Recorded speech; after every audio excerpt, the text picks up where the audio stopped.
We deliver, Gavin. That's the winner. Welcome to the American Red Devils podcast. I'm John. I'm Alex. And we're bringing you the best news from this side of the pond. Woo, sir. How we doing? Ooh, the Mighty Reds head down to San Sebastian. We got a win. We got 3 points, but we didn't get enough in terms of winning the group. Frustrating match. First half was all right. Garnacho got a nice goal. De Gea had a big double save at the end of the first half. We had the momentum heading into the second half to get that second goal, and then they just stifled us. La Liga being La Liga. Honestly, the ref had a mar. What's new? If you remember correctly, the reason that we needed this win was because they beat us at home from a very dubious penalty call against our butcher from Argentina, Lisandro Martinez. So one of those games, sir, there's a reason that nobody watches the Liga no more, because the league is effectively unwatchable because it's like playing in molasses, playing in Spain.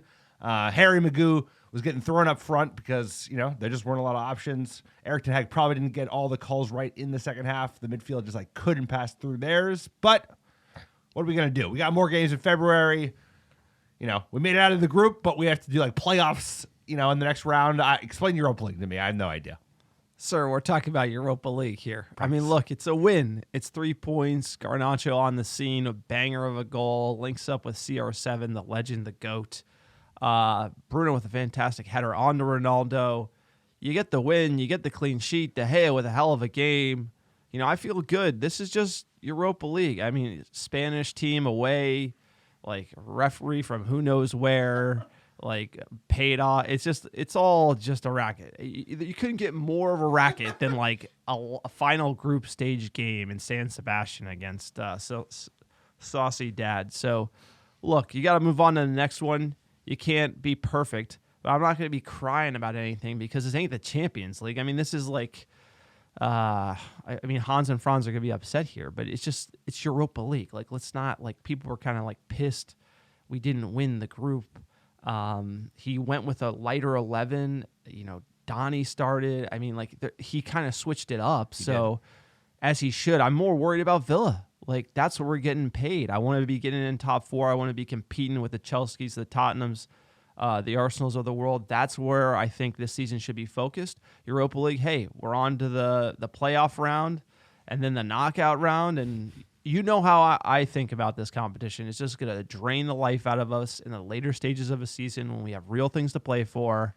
It's just going to be a distraction, and ultimately some Spanish side is going to knock us out in a two-legged tie, basically, rolling all over the ground, because that's how they do. And we've always struggled against Spanish teams in European football. So when it comes to trying to get this result, I wasn't going to hang my hat on it because I knew how it would go. Yeah, it's well said. To be fair, it's always a frustrating place to play. You also have the quality of the refs in Europa League. They almost make the Premier League refs look good based on at least our 2 matches against Sociedad. Frustrating, right? They were going down early. First half, they were going down, lying on the ground. Every time they got pushed into, bumped, whatever. And then we like I said, we could not play through the midfield. But it's a result. It's a 3 points. It's a clean sheet. We don't win the group, but like you said, whatever. It's about the same Villa. thing as It's about Atleti. Villa on Sunday. Yeah. Remember, we got knocked out of Champions League. Atleti, same thing. We're never going to out-shithouse the shithousers. They're the kings of it. It's just, and it's one of these things where, think of the ref at home. Nani red card against Real Madrid.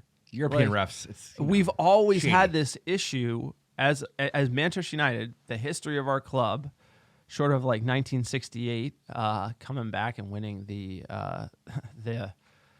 glorious competition with that amazing team. But it's always been this way in Europe for us. We get screwed by the refs. We're always playing against Spanish teams. We're never going to out-shithouse them.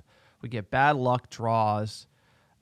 It's just the way it's gone. And obviously, Villarreal, same thing. That final, same exact thing. Oof. And so you're competing with a certain caliber ref on the weekend, usually, and then midweek in Kazakhstan, a guy who got wired some Ethereum from somewhere, and he's calling and dropping yellows on you. It makes no sense. And that's just the way it is. So it's like you can't put so much stake into it. And oh, by the way, like I'd be frustrated if it was Champions League, but I'm not going to be frustrated about Europa League. Let's be honest here. It's like, who cares about Europa League, sir? And we still made it out of the group. We still finished the 15 points, only lost one game because of that penalty. All in all, the group, the way it went better than it certainly started. The team has gotten better. It was a pretty solid performance defensively. Certainly scratchy as hell in the second half. That wasn't great. But like you said, we move on. It's about Villa on the weekend. Is the Europa League the last trophy we've won? Yes. That is the last. So Yes, I think correct. it's a curse. Exactly. I think Europa League is a curse. Curse. And Eric Ten Hag has to break that curse on the side. So the real question is, who you want, sir? Who you want? No. Who you want? Here's the. Okay. There's a lot of lore I here know, in but the after, Europa League. after this, I understand. I want to know who you want. Okay, I'll tell you. But I'm saying the Europa League is cursed in many ways, and it's cursed because we won the Europa League with Jose Mourinho, Start of the pod. Paul Pogba, and we thought that Europa League was going to catapult United back on track for success. Wrong. And because of that Europa League, we started this podcast because we're like, United are about to go on a run. It would be great to have a pod talk about all the things we're going to win because Mourinho, woke up this morning feeling fine. Got Manchester United on my mind. Jose's got the boys playing the way they should. I mean, great song, great manager, winning things. I thought we were going to win more things. And guess what? We've been back to the final. Can't win it. That's why I just had a bad taste in my mouth. So as far as Hans and Franz goes, it's like I'm not bothered because this competition, it's just when you start worrying about this competition, it's a mark to market of where United should be. United should be winning trophies that are more important than Europa League. And oh, by the way, it's cursed. And winning it again is only going to double the curse. It's not like winning it clears the curse. It breaks the curse. You got to win the Champions League to clear the curse. No, it breaks for the the record. curse. It breaks it doesn't break the entire curse. No. I don't think the Makes curse it stronger. I don't think the curse is broken until we win the league because that's been 10 years going Win on. something. 10 years going to go on gotta 30. win something. We do got to win something. I take the Europa League. I agree. There are more important trophies to be prioritizing. Top 4 isn't a trophy, but that should be the focus given the repercussions on the broader scale in terms of money and the Champions League and bringing in new players. But now it's about the villains. They're going to be a better team than they were early in the season. Let's be honest, Stevie G was he didn't have it. But Unai Emery, he is a very good manager. He will get the best out of them. They'll be well disciplined. They'll play, they won't be on the ground as much as the Sociedads were. But they'll be a frustrating team to play. They'll have more pep in their step, and they're going to get the new manager bounce. So he just came in, and we're playing him twice in a week. They'll be bouncy, and they're playing at Villa Park, so it'll be a good match for United, a big test, and it's important. These last 2 games in the league before the World Cup, we got to be getting all 6. They're not easy opponents, the Villains and Fulham, but if we win those, we're going to be in a really good spot headed into the Winter World Cup. Can you believe it? Big Europa League guy over here. All right, huge. Huge. Let's get quick PSA for the podcast. You like the American Red Devils? We are for fans, by fans. No sponsors on the podcast. We want to go the direct fan support route in 2022. If you want to support us, check out our Patreon page, patreon.com/American Red Devils. It's simple. We do a behind-the-scenes episode every month. We give away pins, stickers, scarves, shirts, you name it, and it keeps this podcast ad-free, or at least keeps us from reading ad copy and butchering it, which would be a riot in and of itself. But save you guys time, save us time. Support us on Patreon. Also check out our store, americadevils.store. We have great merchandise, hoodies, beanies, everything you need for winter, getting warm, watching some football. Check it out. Everything you buy supports us as well. We're freezing here in the bunker. I mean, maybe not freezing, but it's 4 degrees out here in Cali, so it's cold. We've gotten soft. We've gotten soft, but I have a thick coat, so I'm set. Also, check out our website, americadevils.com. Great fan-generated content. Like, subscribe wherever you see us because we are small, fan-generated content. We don't have any backers, so everything you're hearing is just coming straight from the gut. That biased fan take from the couch, sir. Tell them about iTunes reviews. iTunes reviews or 5-star reviews, the American Red Devils podcast, wherever you listen. It's a great way to support the pod. Helps us get found organically by other fans like yourself. And even better, we're giving away free merch, free ARD gear from now until the end of time. All you have to do is write a 5-star review. wherever you listen, and send a screenshot of that review to AmericanRedDevils@gmail.com with your mailing address, and I will personally pick, pack, and ship some free American Red Devil gear. Send it right to your door. We got a great one from Sid0926. Big fan. I was a fan right from the ripping guitar intro. These guys are awesome and bring a fresh insight and voice to our club. Listening after a match, whether it was good or bad, will always give you a boost. Will definitely be a long-time listener. Thank you, big fan, Sid. Appreciate everyone writing reviews, sir. Play that Hans of Franz. It's cursed, sir. It's cursed.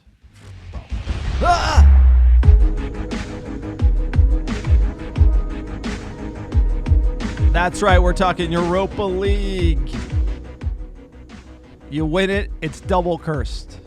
Real Sociedad 0, Manchester United 1 at the Estadio, and Enota dying on that one. Leaving you to die.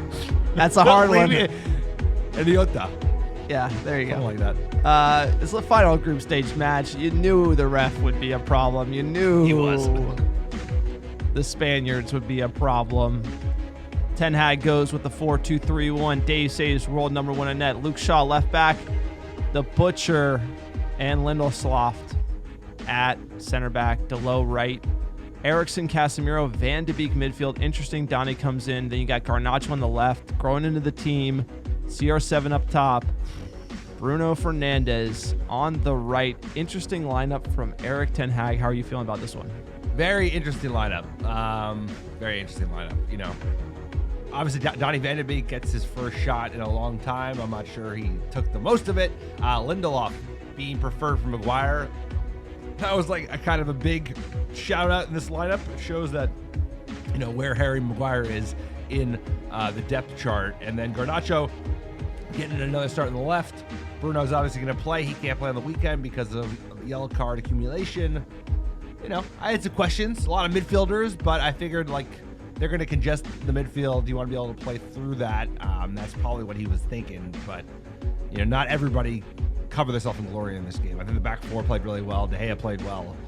Midfielders, the whole midfield crew didn't play that great. But, you know, it was a challenging team to play against.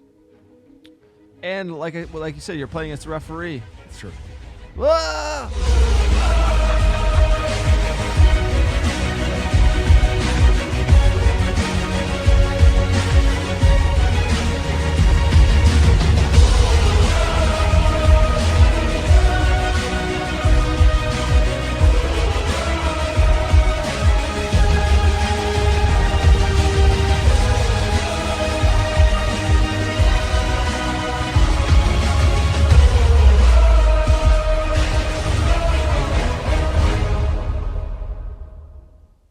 The curse That's is cursed. Yeah. I think that song's cursed. Hans and Franz. They're gonna be upset at us. Oh, we got the remix. Back.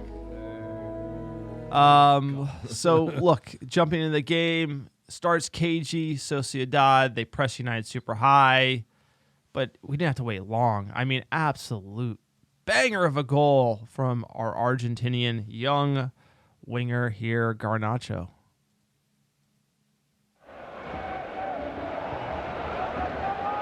Well won by Bruno Fernandes. Ronaldo, Garnacho is on his way from the left. Garnacho's touch, 2 touches. Oh, and the third is magnificent. What a goal that is. What a moment that is. The 18-year-old has his first goal for Manchester United. He will treasure that always.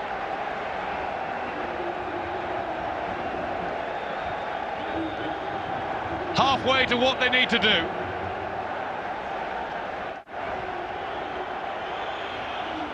Coming to the end of one of the greatest careers that football has ever seen.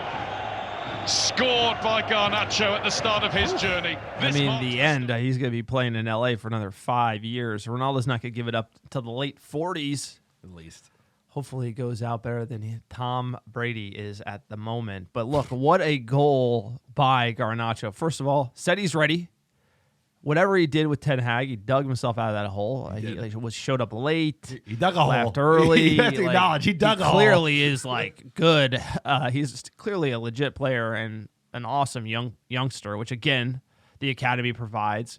But he pissed off the new manager and he made him earn it. And now he's back in the lineup. And these are the games he should be in. And what a finish! To get the ball from Ronaldo, he had a lot to do. The touch, the pace, and then the finish, unbelievable from Garnacho. No, absolutely right. Confident take, really. I mean, just rapid speed, beats his defender. Ronaldo does very well. Bruno does very well. And De Gea does very well with his ball, finding Bruno in the first place. And like you said, Garnacho has so much to do by the time he gets into the box. Great finish. As you said, things did not get off to the best start with him and the manager. I think earlier in the season, during preseason, there was some kerfuffle, maybe some discipline stuff. Bruno even alluded to it in the post-match game. But either way, he's taken his moment. He took the most of it, got a great goal, his debut goal that he'll remember forever. And now all of a sudden we have like two really good players that can play on the left.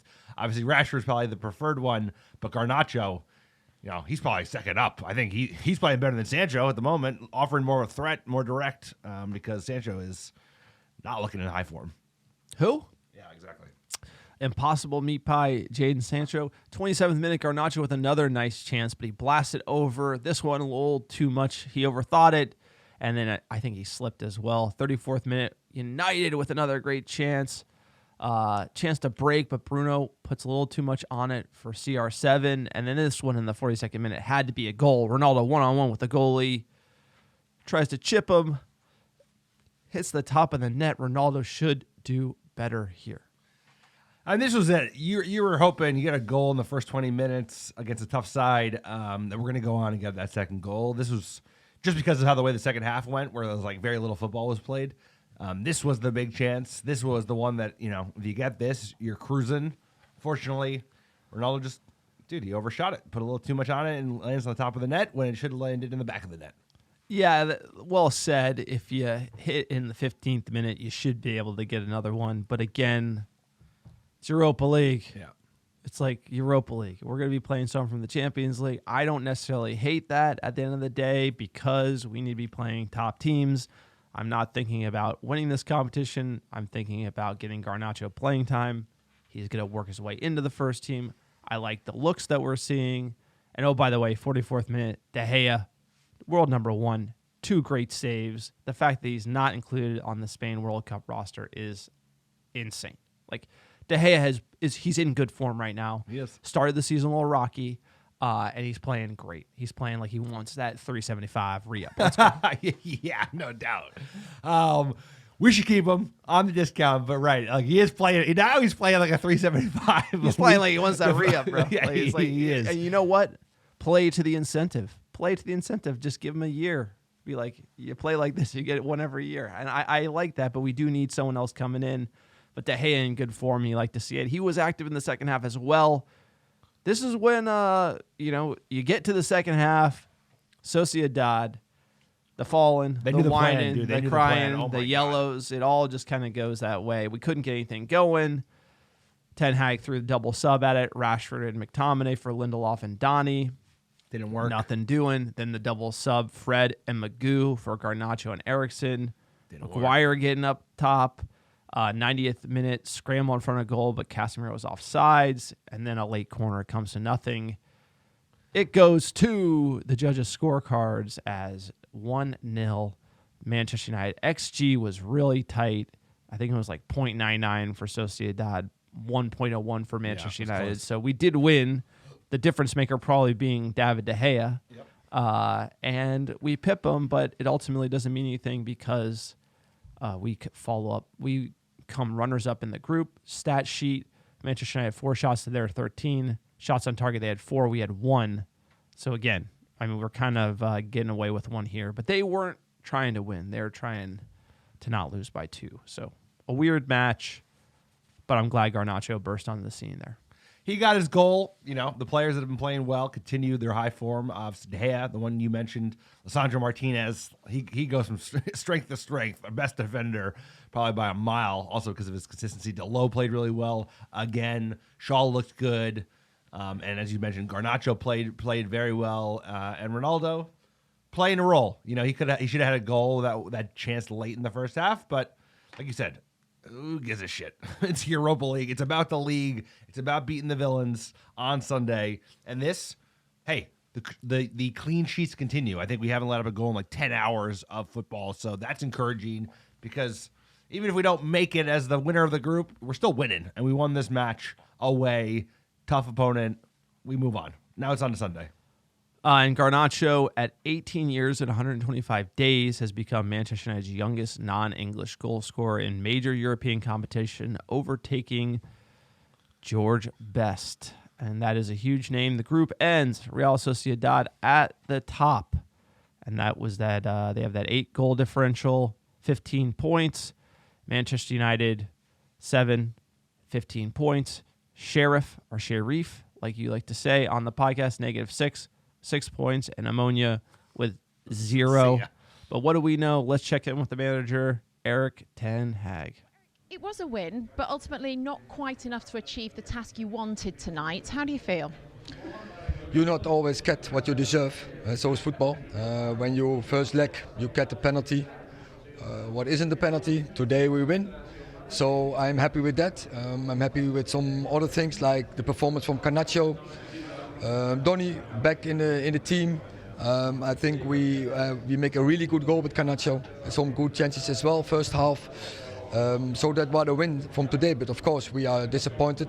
We didn't score 2 goals because that is what we needed. Is Garnacho giving you a nice selection headache going forward? No, we need options, and we have problems there. Anthony not available, Anthony Martial not available, Jadon Sancho not available. So it's thin, but I'm really happy with the performance, and I hope he can keep the process going. He was a threat. He scored a goal. He was reliable defending, so if he can keep this going, I'm really happy. Was his goal the finish of somebody much older than his years, perhaps? The what? The finish of his goal, Yeah. was that of somebody much older than his years? Oh, it was a great finish. That is definitely it. I think it was a great attack over David de Gea, Bruno, Ronnie, and then the switch of play, and then the great finish was really enjoyable. On 60 minutes, you started to make the changes. Tactically, what was your thought process there? Yeah, to bring extra offensive players in, but I think in that moment we were a little bit too rash, too erratic. We didn't work that good on the ball anymore, and so we bring less balls in the box. And when you do this, you need come in the box. Sir, our front three, we're 10. We are 10. Made a 10. We are 10. I got distracted because you were just bantering me while he was talking. Hey, he's right. And the thing about Erik ten Hag, he doesn't always get it right, but at least he's throwing things out there. Like he knew we needed the second goal. He was making big subs in the second half. They didn't all work out because we really just couldn't pass. Also, people are calling out, well, you play Harry Maguire up front. If you look at that bench, there weren't a lot of options coming off the bench in terms of an attacker. It's not fair to put the onus on the youngins. Don't listen to people like that. I'm not listening to people. I'm just saying, like that. I was trying to make a point is that this team needs to be strengthened in January, and most importantly, at the number 9 position. Like we need a striker, if not 2 strikers, with or without Ronaldo, and that just speaks to it today because you just need an option that you could put up front. Because right now we have 1 striker fit. And that's Sir, Cristiano like Ronaldo. I told my son, quit your whinging. if you're a good boy, Santa will bring you gifts, and if you're not a good boy, you get a lump of coal. I don't think he understands. He's just turned 3. I don't think he understands what a lump of coal is. But I'm telling all American Red Devil fans here that in January, we will be getting a lump of coal. If you're lucky. lucky. We're going to get nothing. No. And you might get Ronaldo going to Chelsea and then nothing. So, lower the expectations. They've communicated that we are going to do nothing. We could have made top 4 last year, fired our manager, desperately needed a midfielder, could have signed people for nothing, and we didn't. So any excuse they can use to not spend money, they will. And this January, they are not making moves. Now, you can go and criticize January transfers, say they don't really work. That is the norm. However, Evra, Vidic, Bruno. They have worked in the past. They have ignited something at Manchester United. That's a great point with Bruno Fernandes. And we just it's clear what we need as far as number 9. And if Ronaldo is going to go, you got to pull somebody in. Somebody. You just need a body. Apparently, we're going so the bargain bin, the dollar store. See you later to the dollar store. We're going to the quarter store. Apparently, we're looking at guys in the MLS. Nobody's ever We're looking heard at of. Canadians. Yeah. Yeah. You're just going like super bargain. As far MLS, as, are we actually looking at MLS players? I mean, like as far as players linked to United, you and me are linked to United. Everyone's linked to United, so you can't. I mean, like I read an article about an MLS striker we were looking at. There you go. That makes sense for where the budget is. But let's think about the draw. So we are playing because we came up second. We got to play a Champions League team, and then we win that. That's a 2-legged tie. Then we go into the knockout stage. Who you want, by the way? We never got the. I'm going to go through the list here. Okay. So the draw for that is Monday the 7th. Like we always tell you, UEFA. Everyone complains about the Super League, but UEFA is rigged, corrupt. 100%. The teams in the list: Ajax, Bayern, Barca, Sporting, Red Bull, Salzburg, Shakhtar, Sevilla, and Juventus. Oof. There are only 3 teams that we were going to play, and that is going to be Ajax, Barca, or Juventus. Yep. And it will most likely be, Barca. Now that I'm looking at the list, it's Ajax because of the storyline with Ten Hag. It just has to be. And you can't make it up, honestly. It will, like, the draw will come. Barca or Ajax, bet the tickets, bet your life on it. It's going to happen. They look at what's the best matchups from a TV perspective. Somehow behind the scenes, they rig the draw always. Oh, it's clear as day. I mean, remember last time we just knew who we were going to get.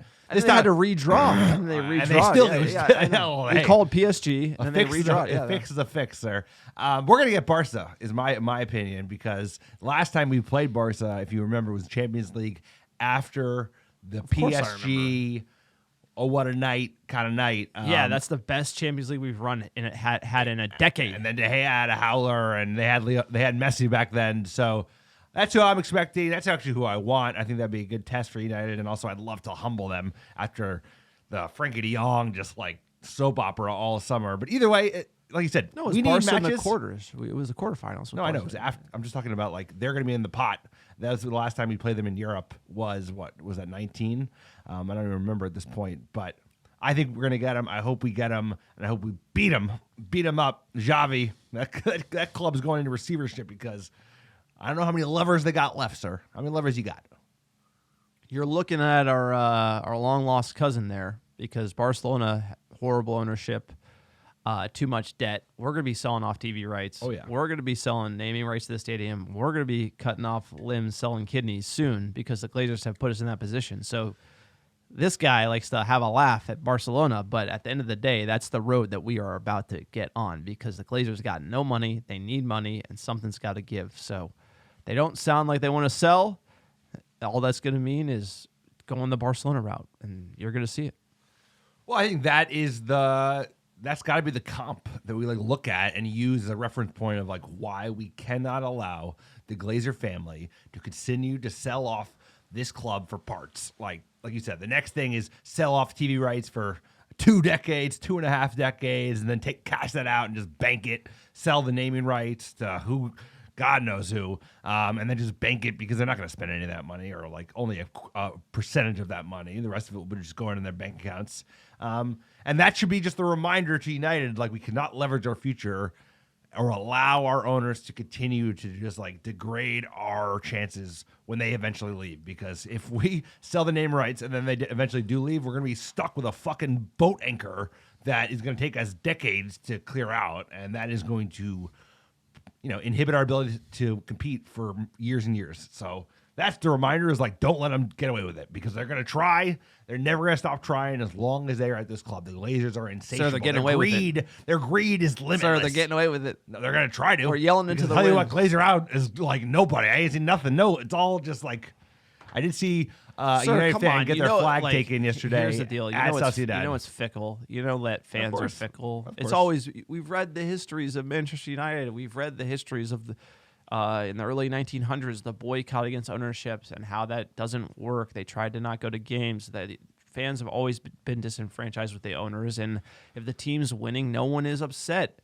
Other than when they bought the club, the virality, the momentum behind green and gold, and this is kind of why we say green and gold till the club is sold. Now 1958 is red, right and black till I get my club back. There's so many different movements, but the green and gold movement when the Glazers bought the team was playing amazing, and there couldn't have been more protests. I was fortunate to go to a game during that period of time. I have my green scarf on the wall from when I went to the Liverpool match at home, and it was a true movement, and we are miles and have always been miles away from that. But because it's a different era, younger fans are not tuned into that. It was just that was when Must was on top of it. Now Must seems like an apologist for the Glazers. So times have changed, and you're right. Like the way the team plays, it feels like blowing in the wind, whether or not people want them out. But we've always beat that drum. We've always highlighted what the issue with this club is, and they are the issues. But so there's always the next match for us Muppets to get up for. We can't go Glazers out corner in the middle of the pod. Agreed. We got Villa Park. We're going to say Stevie G. Now it's Unai Emery. Count Chocula. If you've missed him, the last time we saw him was in the Europa League. Cursed. It's cursed. It's a final. We're playing them Sunday, November 6th, 6 a.m. Pacific. These are the games that are going to get us in the top four. The Europa League, couldn't be bothered. Aston Villa, Villa Park, away, sneaky team, new manager bounce, trap game. This is what I'm worried about. Lifetime versus Villa, 102. We've won, drawn 41, lost 50. First time we ever played them, 1892. Villa's got rich history. Newton Heath versus Aston Villa. We won 2-0 in the second division as a fledgling club. Last 5 against them, we've drawn 1, lost 1, won 3. One of those wins was in the FA Cup. Villa coming in. Obviously, Stevie G sacked. The results have not been good. They lost to Chelsea 2-0. They lost to Fulham 3-0. They beat Brentford 4-0. That was a surprise. And they lost to Newcastle 4-0. Newcastle looks to be a team on the rise. Maybe that draw doesn't look so bad right now. But Villa, a team on the outs, new manager, Count Chocula, got sacked from Arsenal, goes to Villarreal, beats us with the Yellow Submarine in the final with a horrid penalty from David De Gea. I mean, poor David De Gea.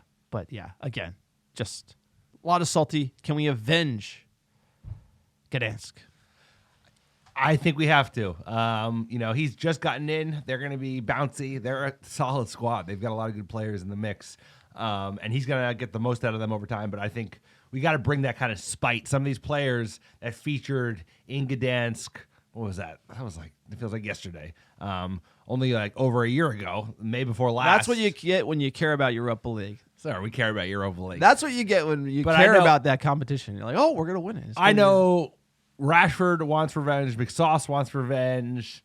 Lindelof, well, he has to avenge because if you remember, he's the one he let up that goal. And then De Gea, he wants revenge as well. So I think we're going to take it to him. They're a good squad. He's a good manager. It's going to be a tough match. It's going to be like Everton. I think I said like a 1-0. Chances on both ends, but it should be an exciting one. 6 a.m. Hopefully the curse doesn't get us early. No, it's not early. About 6 a.m. is not early. Yeah, 6 a.m. is leisurely. No, 6 a.m. is... We're doing 6 a.m. pod, sir. Shout out to the American Red Devils. Pod never sleeps. It does. A little history on Aston Villa. Founded in 1874. They've played at their home ground, Villa Park, since 1897. What history in that park. Aston Villa are one of the oldest and most successful clubs in England, being a founding member of the Football League in 1888 and of the Premier League in 1992. Lots of history of Aston Villa. They are one of 5 English clubs to have won the European Cup. They did it in the early 80s in 81, 82. They've also won the First Division 7 times, the FA Cup 7 times, League Cup 5 times, and the European Super Cup once. The club is currently ranked 5th in the all-time English top flight table since its creation in 1888. They have a rivalry with Birmingham City, and the second city derby is contested between the teams and has been played since 1879, almost 150 years. You all know their badge, and they're currently owned by an Egyptian billionaire, Nassef Sawiris, and American billionaire Wes Eden. So again, lots of money behind them. They bought Coutinho. They hired Gerrard. They famously fired him. Gerrard slipped on his arse, gave them, you know how it goes. Steve Gerrard. Oh, yeah. Yeah, he got the sack. Gave it to them. He slipped on his fucking arse. Steve Gerrard. We know this is going to be a tough match. Villa's a tough side, storied club, back of the Premier League. They're spending money. They seem to be spending money well. Buendia, they got Ings, they got Leon Bailey, Watkins. They got Ings, they got Mings, Cash, they got Matty Cash. Ashley Young. Best name in world football. Matty Matty Cash. Cash. Is a top name. It is a It's top. like Matty Cash. They got a very solid shit-talking goalkeeper, right? He is like banter king in Martinez. Dude, it's going to be a tough game. They're going to be playing at Villa Park. They're going to be, like I said, new Ollie manager bounce. Watkins. We got him twice in a week. We got him in the League Cup a couple days later. So, trap game. I mean, this is probably Trap game. They got the best names in the league. They Ings, got, Ings is a great name, too. Ollie Watkins is also Dion a great name. Donker, like that. That's another. Ollie Watkins, Mings, I like that. Ashley Mings. Young, another great one. Shout out Ashley Young still playing. Shout out to Ashley Young. 37, sir. Our age. Going to the injury room here. Varane out to the World Cup. Tuanzebe, no return date. Brandon Williams, same as Tuanzebe. Very interesting on how that is being handled. Martial, lower back. Jadon Sancho, he got sick. And Anthony, he's injured. There's not a lot of context there.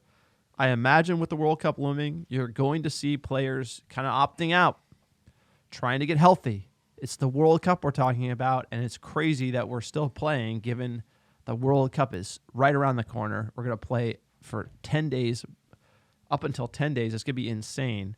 So a lot of players are going to be opting out here. Antony is probably one of those players. Like when Ten Hag says, hey, we're injured, yada, yada, yada, it's like he's opting out so that he can be healthy for the World Cup, I'm sure. Given those are the injuries, what is your lineup? So I got De Gea and net. Delo, Lindelof, Martinez, and Shaw. I'm going to do Casemiro, Fred, and Eriksson because, like you said, Bruno is not available because of accumulation of yellow cards, so he cannot be picked. I'm going to do Rashford on the left, Ronaldo up front, and Garnacho on the right, sir. We got too much talent on the left wing. We got to put someone on the right. Who you got?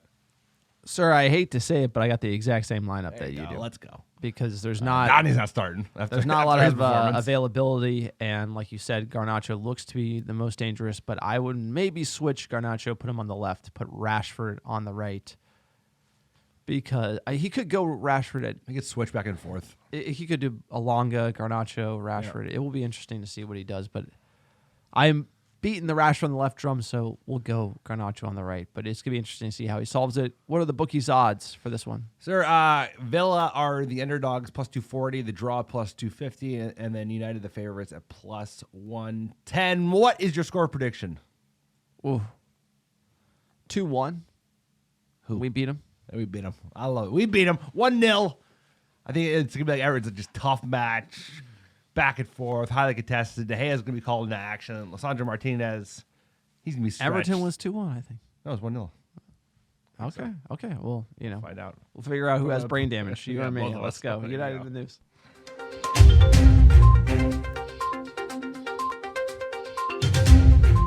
United in the news. Who can look up this match first? Everton 1, won. Manchester United 2. Brain damage. Alex has the brain damage. There you go. West Ham. Live on the pod, Mix sir. up with West Ham. Sir, I'll tell you what. This lot of guy, games. you've never seen A lot of games. You've never seen anyone hit harder in the North Jersey trenches of American football than Alex. How about shout out a quick Alex was quick like a side story? How about solid. How much you weigh back then? You're in the trenches. It's a non-issue. The more important thing is Big like, boy. what sport do you just like lie down on the ground, get up, and you just knock the guy in front of you as hard as you can? I mean, Maybe that's why we're that is a sport prone to brain damage issues. Sir, I mean, it goes to show you. Where that am I? What day is it? Manchester United stands on January signs in the transfer window. After record-breaking summer, planning has already commenced for the next phase of the squad rebuild. Planning is Planning. we ain't Manchester spending United shit. are not actively pursuing any incomings in the January transfer window as they approach the final week of the season before the World Cup begins. United shattered their summer record. Shattered. Football director John Murtaugh stressed in September, quote, "We are slightly ahead of where we expected to be in the rebuild and do not expect a similar amount of incomings next summer." And obviously that means we're not going to be getting many people in January. Now, I've always said it. Director of football, GM in American football, you got to be nimble. You got to know where you stand. And right now, Manchester United have to know the number 9 position you're bleeding. You're bleeding out. You bring back Tony Martial like he's going to be the solution, even though he has a poor injury record, even though he scored like 6 goals in the last 2 years, and arguably Sevilla was like, we're good. You bring him back. Oh, just kidding. He's going to be the man, and actually he's injured all the time. Clearly, it's not the way to go. Clearly, we need to be bringing in a body. We need somebody, maybe bring in someone young. We need a body. It's clear as day, just like last season, fighting for top 4, needed a body in the middle of the park. They opted not to do it. Now, that hurts you in the long run. You got to be opportunistic. The one thing I dislike about Manchester United's transfer strategy is they are not opportunistic. Only one thing? Moises Caicedo goes to Brighton. That was opportunistic. Would have been a great buy. £3.5 million. And instead, we're just running down and overpaying for big names, and we're not. We got to play small ball. You got to be able to hit singles. You need home runs, but Darren Gibson, these are the singles that you need that get you the trophies, sir. You need singles. You need bodies, and we need like a Chicharito for 14. Yeah, exactly. Like you need somebody. You got to be sneaky. And instead we're just like, duh, we don't want to do anything. Let's spend any money. And that is just like the worst stance because we're dying for somebody to play striker. And this is a guy who likes Ronaldo, but he can't play the way Ten Hag wants to play. So why are we going to? You're competing for $100 million at the end of the day. So you're actually competing for more because our Adidas deal steps down by $30 million next year if we miss Champions League again. So it's $130 million minimum that you're competing for, and we're Muppets. So we're Let's like be honest, Umbro. We're Muppets. We want, in an ideal world, we get 3 signings, but just from like a brass tacks, like if I was running Manchester United, you'd be like, you have to get one fucking body in, and that one body is a number 9. You need a number 9. Obviously, we would like another right back for cover. Obviously, we could probably use another midfielder. Obviously, we could probably use whatever, but we just need a striker, sir. We need a striker because that's, like you said, certain results this season that I think we would have gotten 3 points instead of 1 point if we had the striker, and it's obvious. It's obvious as day. It's like Rashford's best on the left. Ronaldo can't play week in, week out, and against the top teams, he probably isn't the right choice. And this team needs a striker. It might be the difference maker in finishing top 4 or not. But then, dude, they're a reactionary club, right? They only spent the money they did because the season started like shit. They got pressure, and then they just finally acquiesced and said, "Okay, we'll get you some signings." They're not gonna, if we are in like a sniffing distance of top 4, which right now we are, these next 2 games before the break will be pretty important around this. Dude, you know what they do. There's a reason they didn't sign nobody for Rangnick because we were actually in top 4 in January, and we lost 2 strikers in Greenwood and Cavani, and they're like, "We're good." We're good. Exactly. And look at the right wing. We got no one who can play on the right wing, right? So it's like Sancho should play there. Anthony. Ahmad should play there. He's starting to score right? goals. Facundo, this is before Anthony. I know. We said it on the pod. Look, scored some great goals, right? I totally agree. Loop-de-loops, whatever. You got Sancho who can play there. You got Ahmad who can play there. You pay 30 mil. You got Facundo who can play there. And then you go and you spend 80 million on Anthony. And then you're like, okay, who can play striker? Tony and CR7. CR7, the manager, having a fallen out, and Tony isn't healthy. Yep. So you have no striker. Yep. So as much as I like the Anthony signing, maybe you go buy a striker and then buy a right. Like, I just don't understand. Like, how can you take the L on Ahmad, Facundo, and Sancho, who should be on the right? Rashford was always going to be on the left. Yep. Sancho came in to play on the right. That's the position. That's where we need him. And then we just bought another one. The balance is not there. That is the main issue at Manchester United, is the balance, the short-sightedness. Obviously, Ten Hag driving a lot of that. And Anthony's left foot gives us a lot of balance. But we need the striker. Money isn't unlimited. This is where the director of football adds value because there's tough decisions to be made. This is all about the director of football because even removed of Anthony, it's like we were small balling it. We've been small balling it for fucking years, but they were trying to get Sancho. They failed on getting Sancho. They dragged out the entire summer, wouldn't pay their asking price, which is probably the right move. But they waited late, and they ended up signing 2 youngsters for a combined like £55 million, neither of which feature at all for Manchester United. I don't think either has started a Premier League match. And they'll probably never play a game for Manchester United, unfortunately. Facundo or Ahmad, we bottle that. Then you bring in Jadon Sancho. he should be the signing. Okay, well, he's not. He's just not in great form. He hasn't hit the same levels that he hit in the Bundesliga. Then you bring in another right winger in Anthony. Like you said, we have no director of football. So, like, at the end of the day, you're following the whims of your coach, which right now, honestly, our coach is much more properly set up to make decisions than John Murtaugh. John Murtaugh has no qualifications to be a director of football at any club, let alone Manchester United. And Eric Ten Hag knows how to sniff out a talent. So you're totally right, because we've been calling out for number 9. We literally have not replaced Lukaku, who left in, 18 or 19. And here we are today just still sitting around saying, are we going to get a striker? They said, the rumor was, now I know things have cleaned up a little bit with Ronaldo and Eric Ten Hag in the last week or two because he's been starting. But they even said, even if we get rid of Ronaldo, we're not getting another striker. Yeah, exactly. The plan is no plan. That's what we talked about. The plan is no plan. The club is losing money. It's crazy that the state of things right now and the balance of the team. And ultimately, we have one of the most expensive teams in all of Europe, and there's no balance. And that comes down to people in charge not knowing what they're doing, because there's plenty of money, there's plenty of moves that can be made, and we're sitting on our hands eating paella on Las Ramblas. That's what we're doing. Those guys. And by the way, Frankie de Jong not playing well, and he didn't play well for a season, and we wanted to buy him. Now he's in Europa League, so his price went down. Welcome I think to the it's club. all part of the plan. 3D, 4D chess. I love that my favorite people in the world are the people on social media defending Murtaugh and Arnold like they're playing 4D chess. Those guys, without any experience, Muppet's got a Muppet. drinking beers with fans, looking really nervous, What a have moron. no idea. It appears on the outside that they have no idea what they are doing, but people believe that they're somehow playing 4D chess and Frankie deal was all done and it was all part of the plan and these guys are geniuses. They're not. So you look at the photo, they don't look like geniuses. They don't look like where are we geniuses. going? They don't look like first of all, geniuses. What First town of are we all- in? First of all, you don't get seen. Yeah. Second of all, You don't walk around like the main thoroughfare. you're negotiating a deal. I said it on the pod during the time. If you're negotiating a deal, he can come to you. If he wants to come to Manchester United, he fly up to Manchester. Hey, that's how it goes. That was when they were still running things, and then I think Eric Ten Hag started having his say in August, and that's when the signings came in. Look, next bit of news here, a special one. Talk about a rich history. Manchester United get the green light to build a statue of Matt Busby's former assistant, Jimmy Murphy. Played a key role in the resurgence of the club after the Munich air disaster. This February will be the 65th anniversary of the Munich air disaster, probably the most important part of our club's history as far as the resilience and fighting back from this horrible tragedy.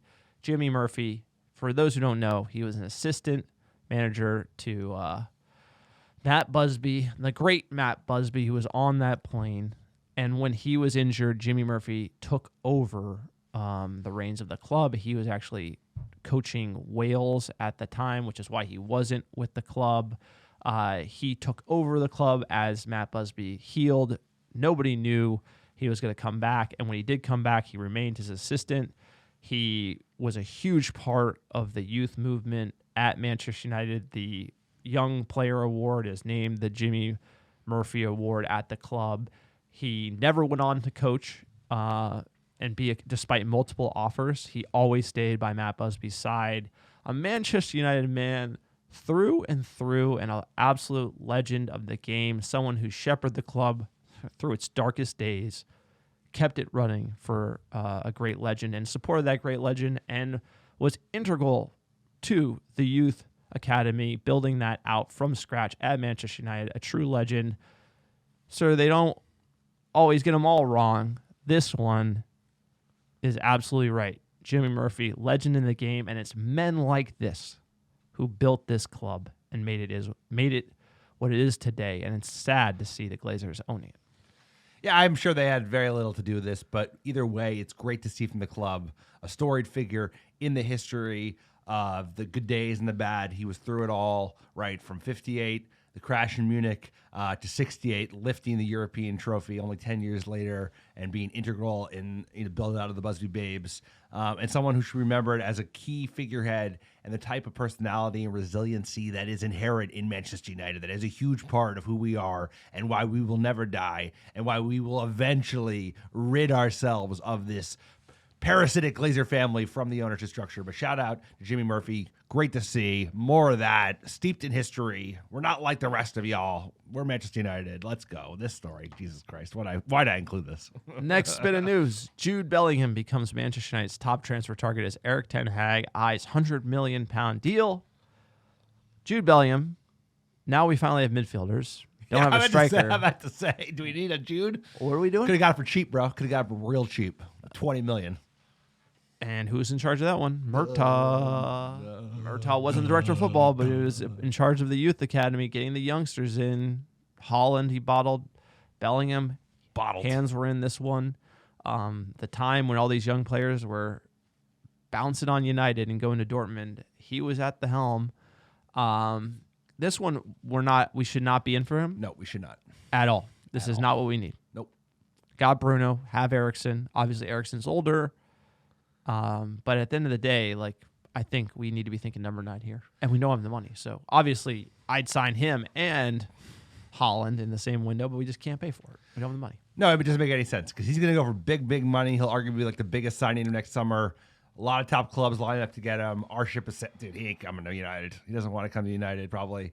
And we ain't getting him because we don't have the money. And if you're going to spend $100 million on a player, it should be on a number 9 who could play for 5-10 years. Okay, let's talk about 5 years and score 20 goals in the Premier League. It's not about getting one. It's about getting multiple. Obviously, and it's about getting one who can win now, one who's young coming in the game, right? You need stages.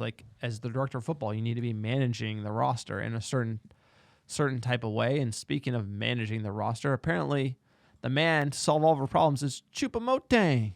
Remember him? Chupa. Chupa.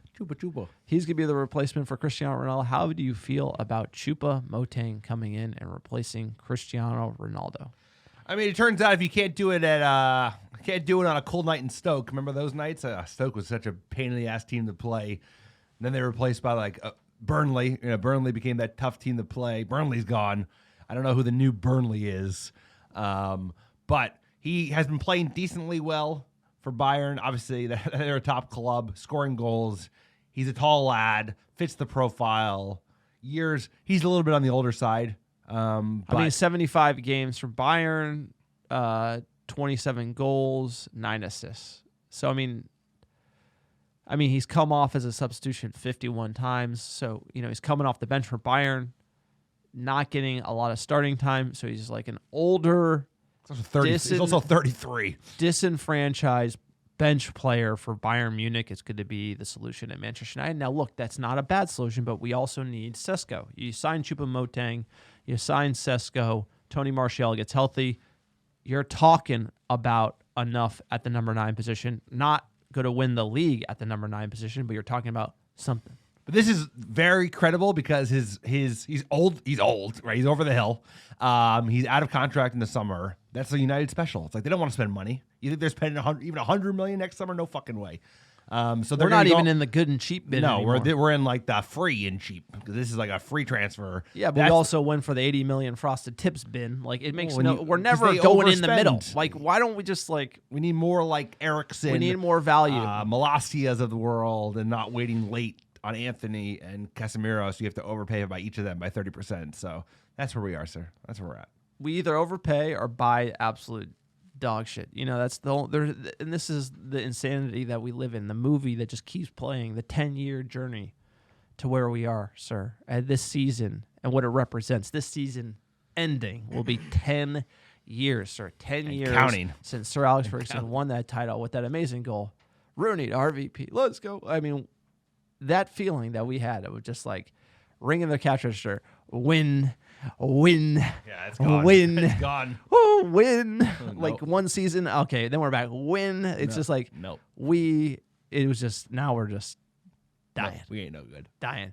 Jumping to the fan questions here at JDW300. Actually thought the ref was okay until the second half, and then the bias became very apparent. See Leach's red card. 4 shots is not enough when you need 2 goals. Donnie didn't show up, unfortunately, so back to the bench, which is sad to see. Second half subs just didn't work, and now we draw Barca, Ajax, Juventus. Look, our fans know. They know it's rigged. We're definitely getting a big team. No, and he's so spot on. First half, it was not egregious. Second half was truly egregious. Like Leash, Martinez getting that yellow card when he got clattered into, like, I don't know, having a laugh. The ref had no control of the game. They were lying down every 5 minutes.